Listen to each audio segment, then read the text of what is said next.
Good morning. Hello. How are you? This is Cliff Graves from Trainwell Boxing. I hope all you lot are well. I hope you got your cuppa to hand. I hope you can invest a little bit of time listening to this lecture. And I believe I've got some golden nuggets of information to give you. So, firstly, why do we offer out free advice where others are asking for money from you? Whether that's to be a life coach, whether that's to teach you how to do multi-level marketing, whether that's to teach you how to do weight training and this and that, but pay us this amount of money. They hook you in by saying, oh, it's only $8 per month. But they're cookie cutter programs, which they rely on volume. So if they've got 1,000 people clicking on to listen in to this thing, wow, what a deal. I can afford £8. I can afford $8 or whatever a month. That would be a little bit less here if you are in the UK or euros in Europe. I've got something in my eye. Apologies. You think, oh, $8 a month. Oh, that's nothing. That's peanuts. What can you buy for $8?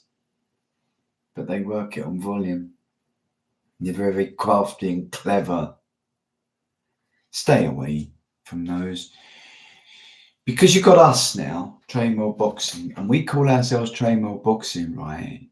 Because that's what we are, boxers. That's what we do. That's what we know.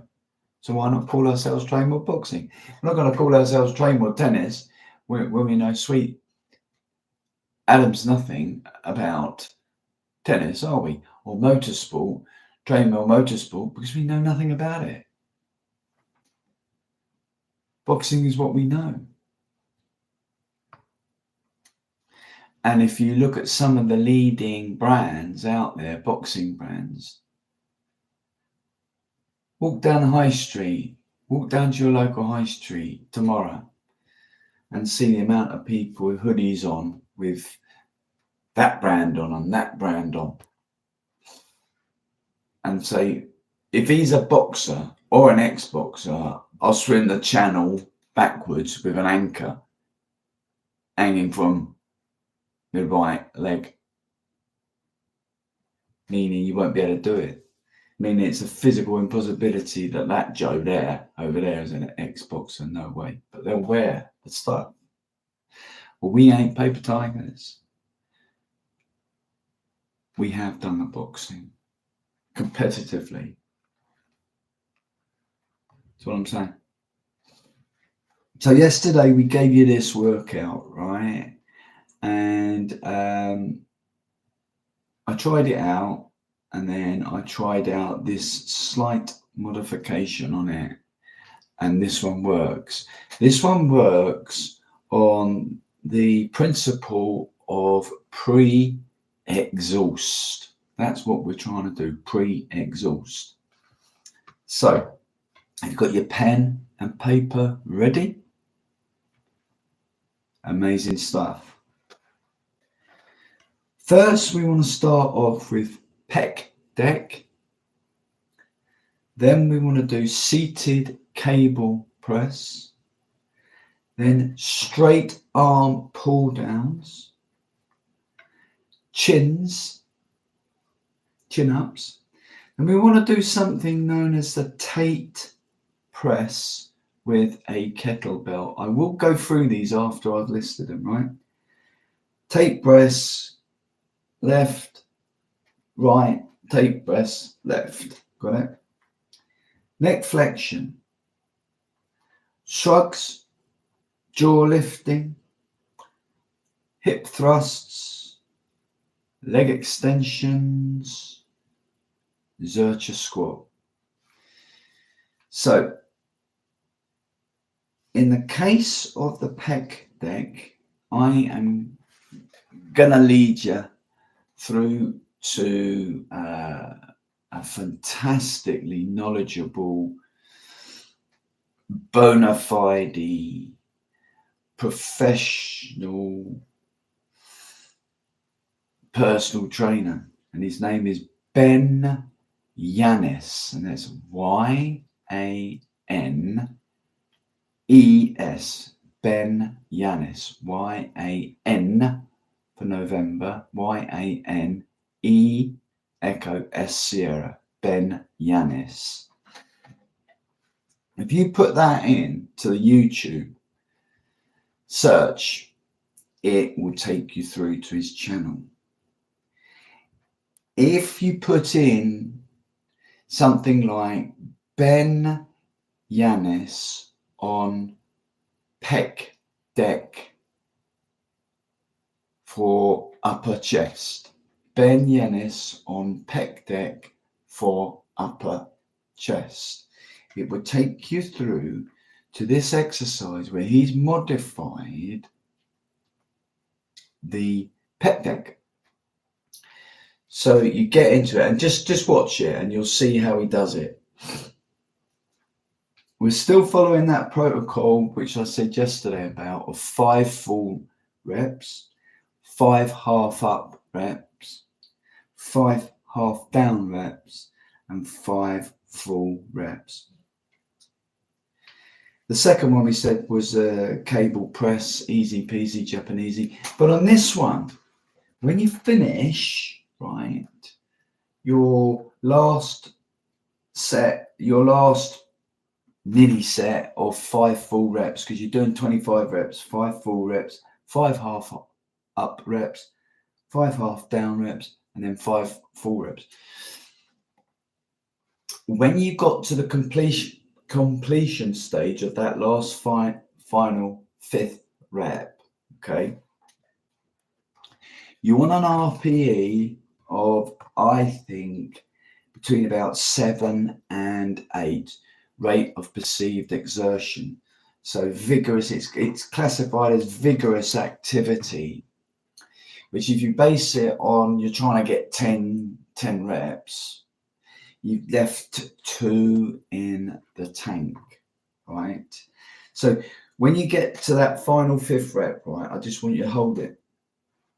So this is me seated. This is what you'll be doing in the correct format. Hold it. And then just press your chest out. So you get a stretch on it, okay? And just try and hold it for 60 to 90 seconds. That will rip open and pull open your chest like you wouldn't believe. Right? Also, Ben Yanis gives a very, very unique, safe way of being able to get in and out of the cable machine.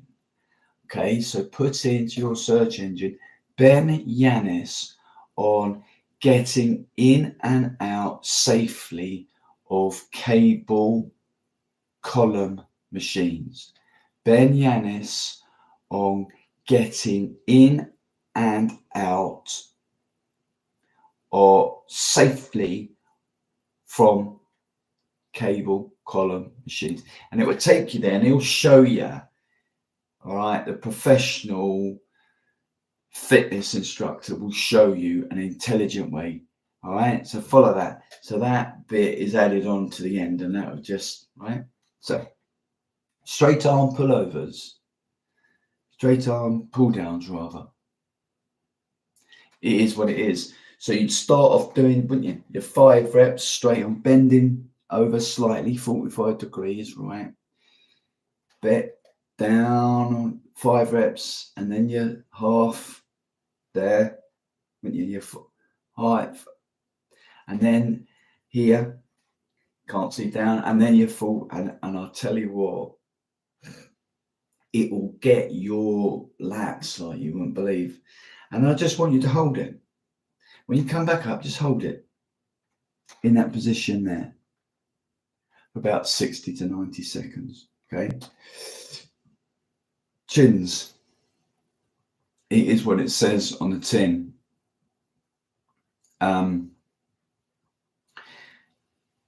Same protocol, 5 full reps, 5 half up, 5 half down, 5 full reps on the chins. If you can't do it with your body weight, do it on the assisted pull-up machine. If your commercial gym has got one, they should have. And then hold it. Try holding that at the end of that. After following with literally no rest, straight arm pull downs, try it.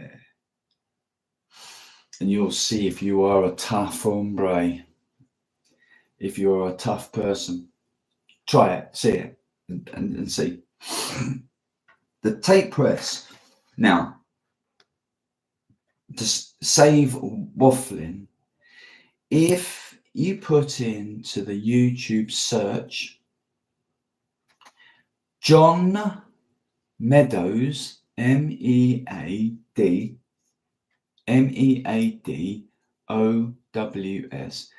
John Meadows on Tate, Tate, Tate press, kettlebell Tate press. John Meadows on kettlebell Tate press. And it will take you to an exercise. He's got hold of the kettlebell and you'll see it. And that just is an unbelievable. It is unbelievable when you do it. It is the best of the best of the best tricep exercises. Again, following that same protocol, 25 reps, 5 full, and all the rest of it. On this one, when you've performed that last 5th rep, hold it there. Hold it there. Just let John Meadows instruct you how to do this one. But then on that last, just hold it there. So it's stretching out. You just feel like your tricep is ready to peel off your arm. Neck flexion. Okay. So you've got the dumbbell, you put a towel on your forehead, you've got the dumbbell on your forehead, and you're doing this, right? Once you've done your relevant 25 reps, so same protocol, same principle, right? Throw down the dumbbell. Well, don't throw it down. I'll tell you, that Cliff Graves said throw it down and it busts somebody's leg open. Dispose of the dumbbell. And then just utilize the what you're doing is you're pressing down with this hand. Now you're up here, and now you're pressing down, pressing back, as opposed to you're going against gravity, pressing forward, which is for the big strap muscles here. You're pressing down, right? Jaw lifting is the opposite. You just get a towel, get a kettlebell, and off you go doing your jaw lifting, and then just sort of hold it in the stretch isometric position and letting gravity see if it can pull it down and going against it, okay, for 60 to 90 seconds. With me so far? Shrugs. This is difficult to incorporate stretching on the shrugs. But just do your shrugs, right? And then when you get to that last bit, just hold it there. In that position, in the down position for 60 to 90 seconds. Hip thrusts. Right, so we want to target on the hip thrusts the hamstrings. Now, the glutes and the hamstrings are at the back, aren't they?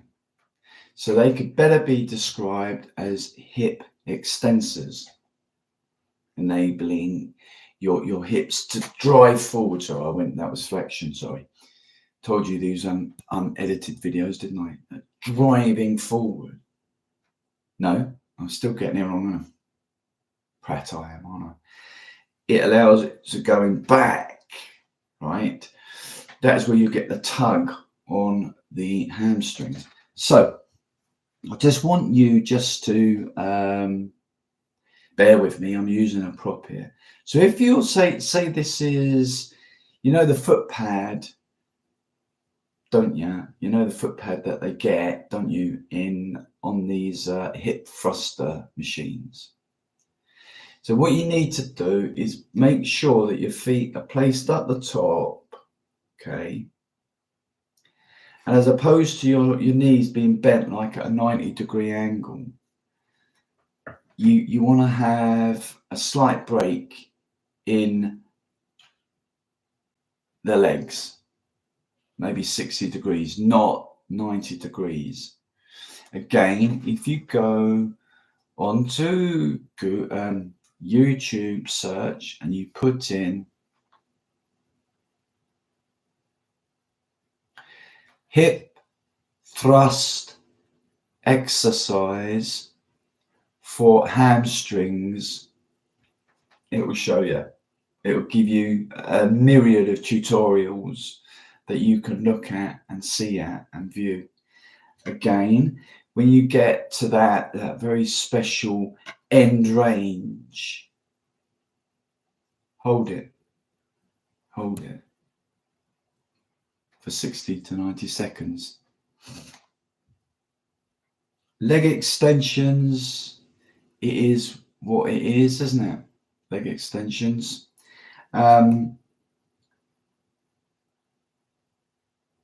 You'll find out with these exercises, with these 12 exercises, the best way that you find to utilize that stretch bit at the end, whether you isometrically hold it or you go into a stretch like in the pec, in the seated cable press. That's pretty obvious what that's doing. So in the leg extensions, you could do it sort of to a midway point and just let sort of gravity pull it back, so it's stretching your quads. Got me? Zercher squat, we've talked about that, exactly the same principle and protocol that we've discussed. You'll find a way that will suit you to stretch. It's one of those, I think, where you've got to go to the midway point and just let gravity drag you down, so it's slowly stretching out your muscles. And I guarantee you, all you need to do is one set of these.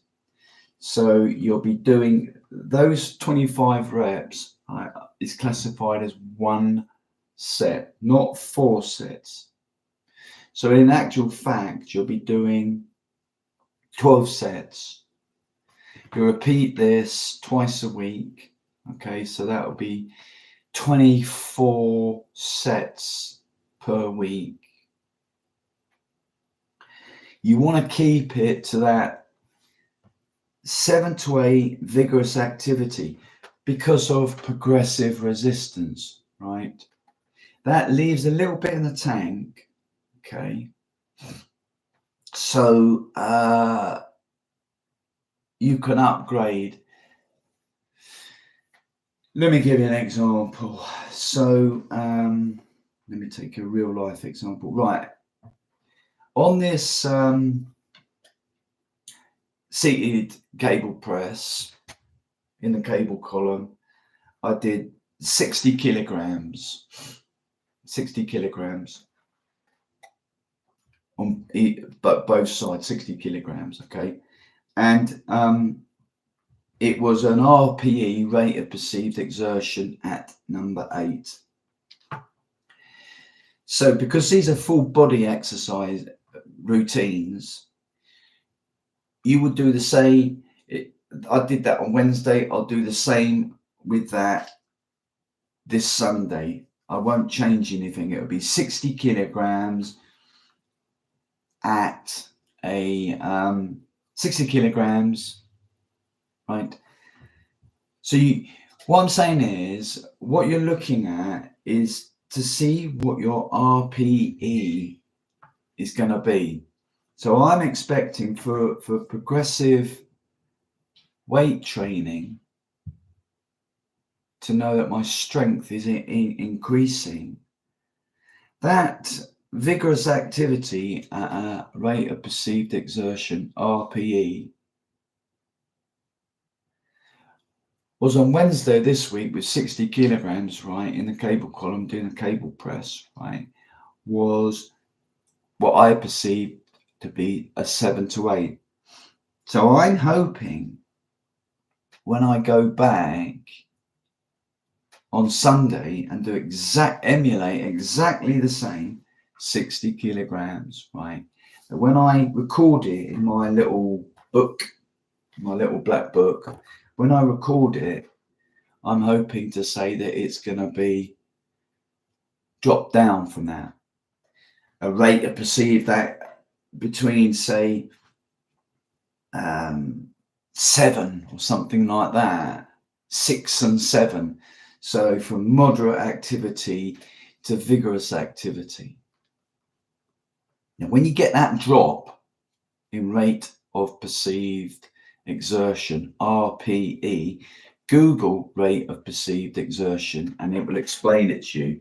Put rate of perceived exertion into the Google search engine and it will come out and explain it to you.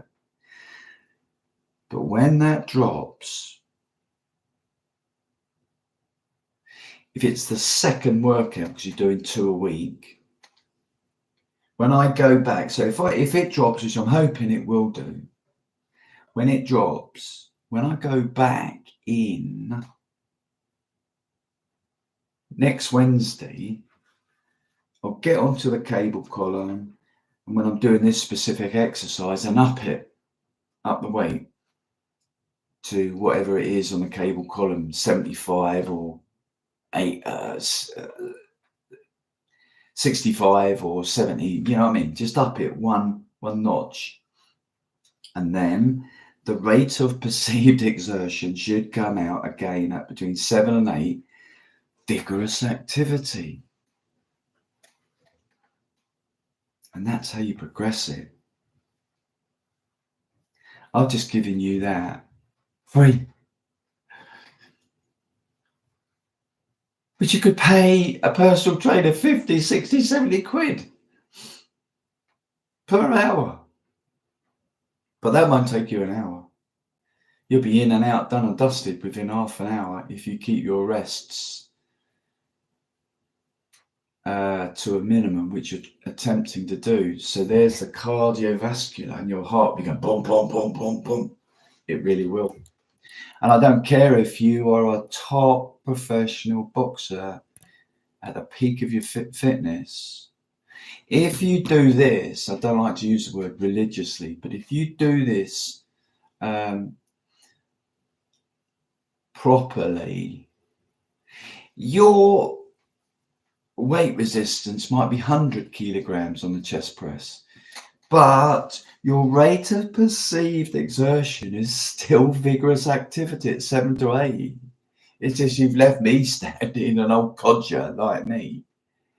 Do you understand what I mean? You cannot beat progressive weight resistance training because it's progressive. My friend, you can't beat it. Do you understand what I'm trying to say? This is such a brilliant format of training that I've given you.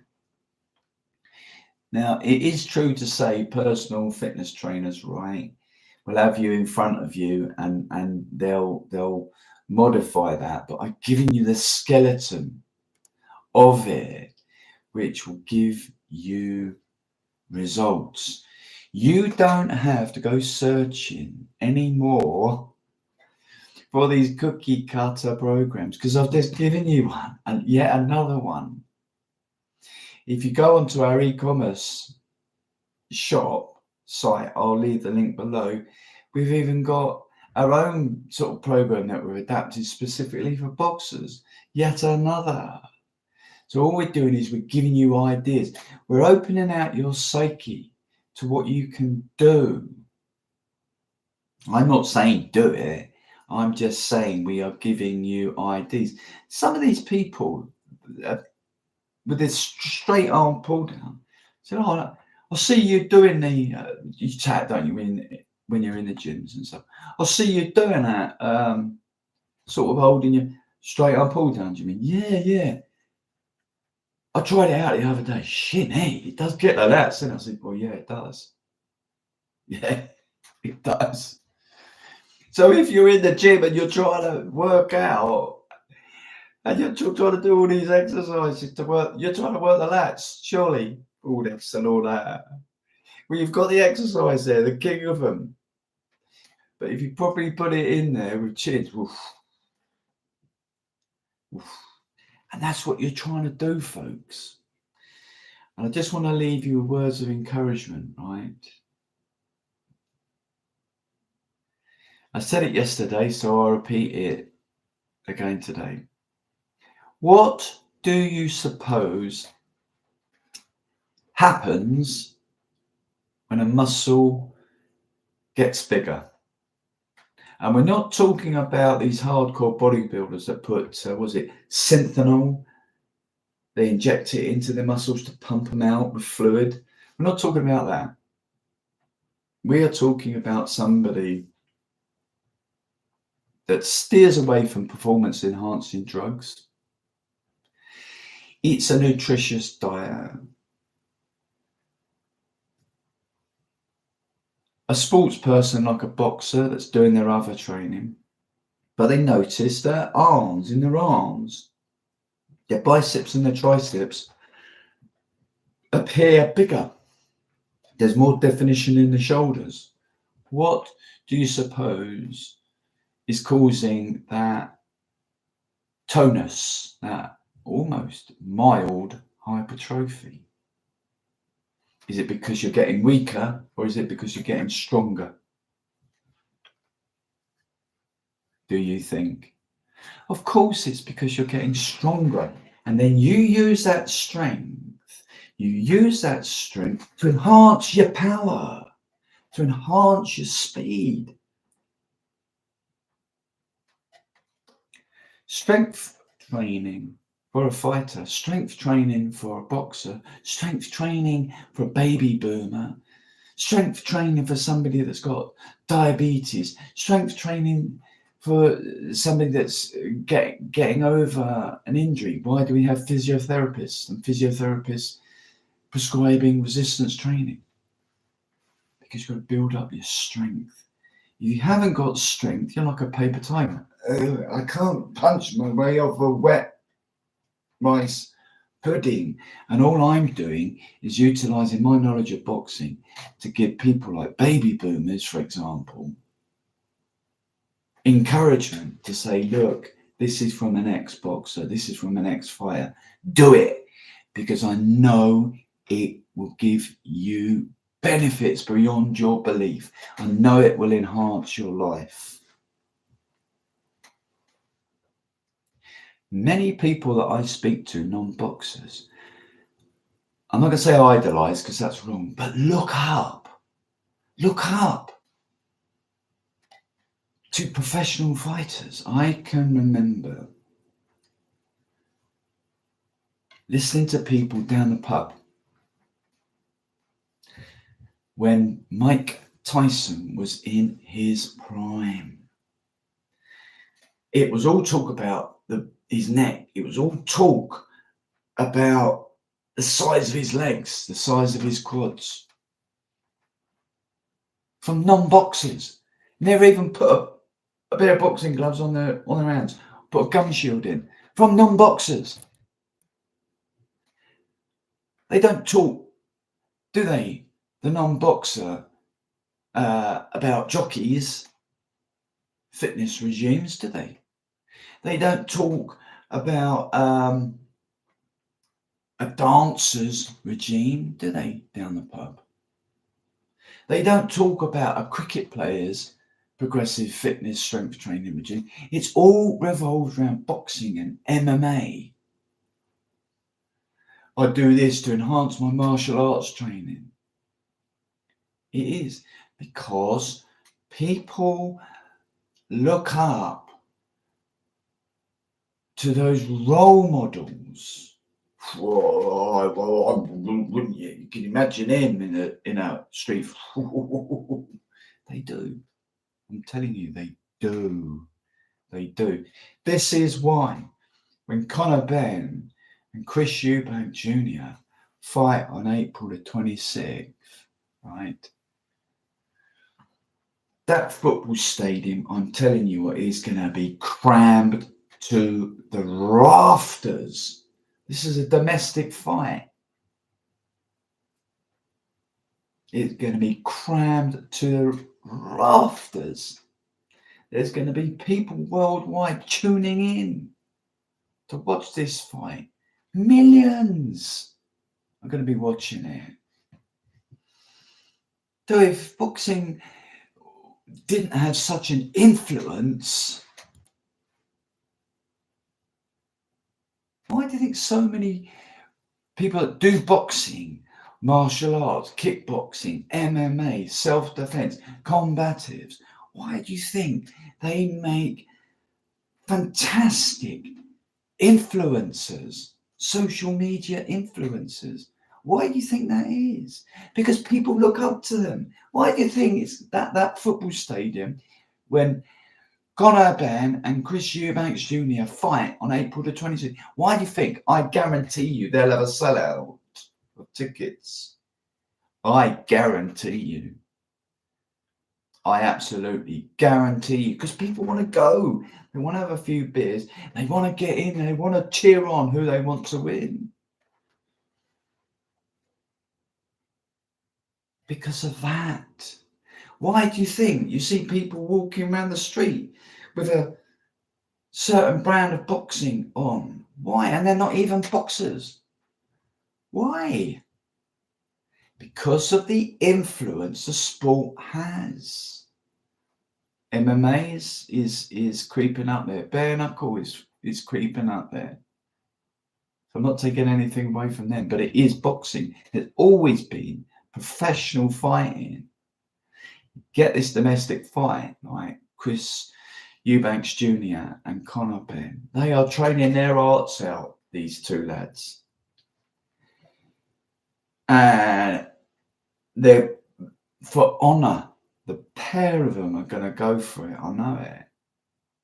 I know it. They're going to go for it. So that's worth pondering and perusing, isn't it? Why we call ourselves Trainwell Boxing. Somebody said, I said I'd separate that, from this, from that. Yeah, okay. We're humble. We listen to what you're saying. Okay, fair enough. But we call ourselves Trainwell Boxing for a reason. And the reason has been what I've just explained. Okay? Because people look up to the sport. People want to be identified with the sport. And we're the new kids on the block. We do things differently here at Trainwell Boxing, which you will find out. And if you're in our special group, Recover, Stay Well, a special Facebook group, you will begin to see exactly how we're doing this and how we're ruffling feathers of even the big boys up there in the industry. So thank you for listening. Take good care. Ciao.